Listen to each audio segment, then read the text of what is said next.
Teaching एक ऐसा profession है जहाँ पे बच्चे रुला भी देते हैं और बच्चे हंसा भी देते हैं। कुछ बच्चे ऐसे होते हैं बहुत शैतान, जिसकी वजह से टीचर को बहुत कष्ट सहना होता है। लेकिन कुछ बच्चे ऐसे होते हैं जो बिल्कुल मिजाज को खुश कर देते हैं। खैर, हम बात कर रहे थे जो हमारा हिस्ट्री ऑप्शनल है उसके पेपर 2 की। तो यहाँ पे जो पेपर 2 है हिस्ट्री का ऑप्शनल का, यहाँ पे आ गया European penetration into India, the early European settlements, the Portuguese and the Dutch, the English and the French east India companies and their struggle for the supremacy, Carnatic Wars, Bengal, the conflict between the English and the Nawabs of Bengal, and Siraj and the English, and the Battle of Plassey, significance of Plassey. British expansion in India, Bengal, Mir Jafar and the Mir Qasim, and the Battle of Buxar, Mysore, and the Marathas, and the three Anglo-Marathas wars, and the Punjab. Early structure of the British Raj में क्या है? The early administrative structure from directory to direct control and the regulating act 1773 and the Pitt's India Act 1784 and the charter act 1833 and the valence of free trade and the changing character of the British colonial rule and the English utilitarian in India. उसके बाद जो next है वो क्या है? Economic impact of British colonial rule.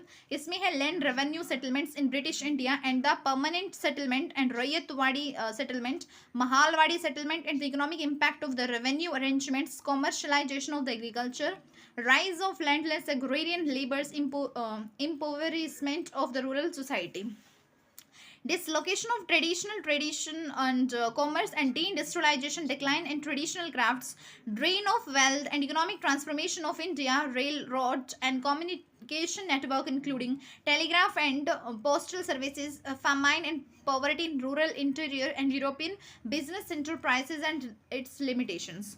उसके बाद social and cultural developments में the state of indigenous education, it's dislocation, orientalist Anglicist controversy and the introduction of Western education in India, and the rise of press, literature and the public opinion, and the rise of modern vernacular literature, progress of science, Christian missionary activities in India.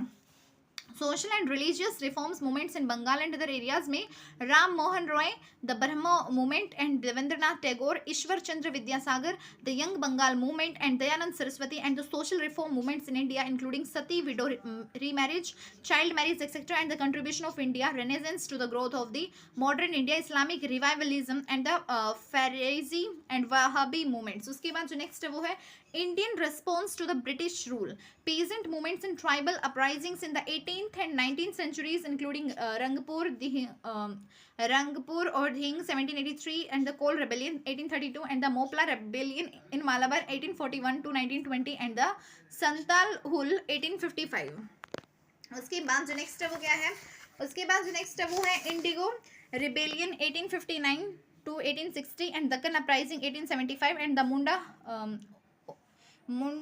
Ulgulan 1899 to 1900 and the Great Revolt of 1857 and origin, character, causes of failure and the consequences, and the shift in the character of the peasant uprisings in the post 1857 period and the peasant movements of the 1920s and 1930s.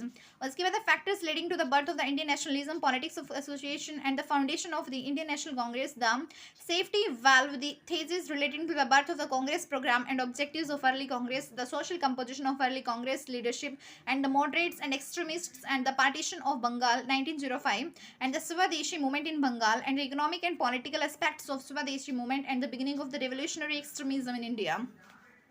Rise of Gandhi, character of Gandhian nationalism, Gandhi's popular appeal, Rowlatt Satyagraha and the Khilafat movement and the non-cooperation movement, national politics from the end of the non-cooperation movement to the beginning of the civil disobedience movement, and the two phases of the civil disobedience movement, Simon Commission, the Nehru Report and the Round Table Conference, nationalism and the peasants movements, nationalism and working class movements, or women and Indian youth and students in Indian politics 1885 to 1947 and the election of 1937 and the formation of ministries, Cripps mission and the Quit India movement and the Wavell plan and the cabinet mission.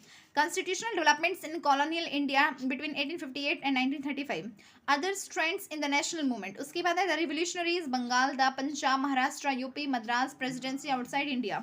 The left and the left within the Congress and Jawaharlal Nehru, Subhash Chandra Bose and the Congress Socialist Party and the Communist Party of India other left parties. उसके बाद है politics of separatism, the Muslim League, the Hindu Mahasabha, communalism and the politics of partition, transfer of power और independence, consolidation as a nation, Nehru's foreign policy, India and her neighbours 1947 to 1964, and the linguistic reorganization of states 1935 to 1947, regionalism and regional inequality, integration of princely states, princes in the electoral politics, and question of national language.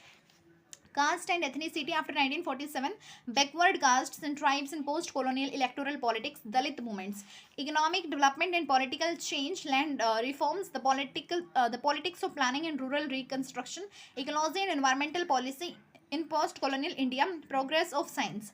उसके बाद enlightenment and modern ideas, major ideas of enlightenment जैसे कि हो गया इसमें Kant और Rousseau, spread of enlightenment in the colonies हो गया, and rise of socialist ideas up to Marx, and spread of Marxian socialism हो गया, ओरिजिन ऑफ मॉडर्न पॉलिटिक्स हो गया। इसमें बेटा बस एक ही चीज बोलूंगी मैं, जो सिलेबस है ना यूपीएससी का, दिस इज़ वेरी वास्ट, और बिल्कुल मैं स्टार्टिंग से चल रही हूँ। तो फर्स्टली मैंने जो है पूरी यूपीएससी की सिलेबस की ट्रेनिंग दी है आपको, कि सिलेबस जो है वो है क्या क्या, आपको पहले पता तो होना चाहिए कि क्या सिलेबस है। तो इसलिए मैंने जो है सारा का सारा सिलेबस का जो है पूरा बखान कर दिया है।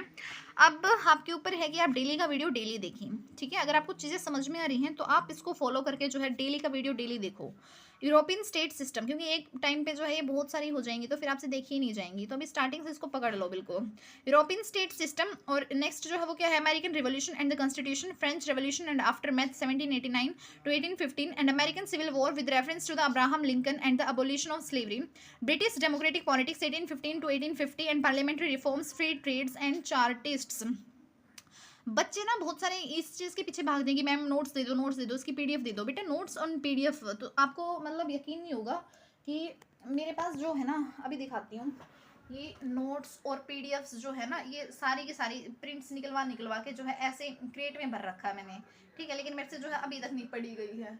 उसके अलावा और भी दिखाऊँ, और भी मतलब हर मतलब कोने में जो है बस बुक्स और नोट्स ही रखी हुई हैं, लेकिन कुछ नहीं पढ़ी जाती हैं। तो इसलिए आँख बंद करके जो चीज़ मैं बस पढ़ा रही हूँ ना, उसको ध्यान से सुनते जाओ, देखते जाओ, एंड आपके ये सिलेबस जो है ना वो कवर करा सकती हूँ मैं, ठीक है। गारंटी की बात है। बस ये है कि आप देखो इसको, ठीक है, इसको शेयर करो। अगर मेरे को लगा कि हाँ बच्चे देख रहे हैं, कमेंट कर रहे हैं, तो मुझे लग गया कि यस कोई देख रहा है, तो मैं मतलब कंटिन्यू करूँ, अदरवाइज जो है बस मैं खुद पढ़ लूँगी, ठीक है।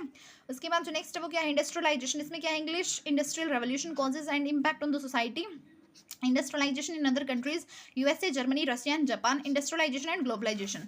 जब भी हम दूसरों को पढ़ाते हैं तो सबसे ज़्यादा बेनिफिट टीचर का ही होता है, क्योंकि उसको वो चीज़ें ज़्यादा क्लियर होती हैं। नेशन स्टेट सिस्टम क्या होता है, rise of nationalism in the 19th century, nationalism state building in the Germany and Italy, disintegration of empires in the face of the emergence of the nationalities across the world, imperialism and colonialism में क्या है, South and South East Asia है, Latin America and South Africa है, Australia है, imperialism and free trade, rise of new imperialism है। इधर है revolution and counter revolution, 19th century European Revolution, the Russian Revolution of 1917 to 1921, fascist counter revolution Italy and Germany, the Chinese Revolution of 1949। मतलब आगे जो है वो क्या है, वर्ल्ड वॉर्स है, first and second world wars as total wars जो है, societal implications. World war first जो है कॉजेज एंड कॉन्सिक्वेंसेज हैं, एंड वर्ल्ड वॉर सेकंड जो है वो है कॉजेज एंड कॉन्सिक्वेंसेज।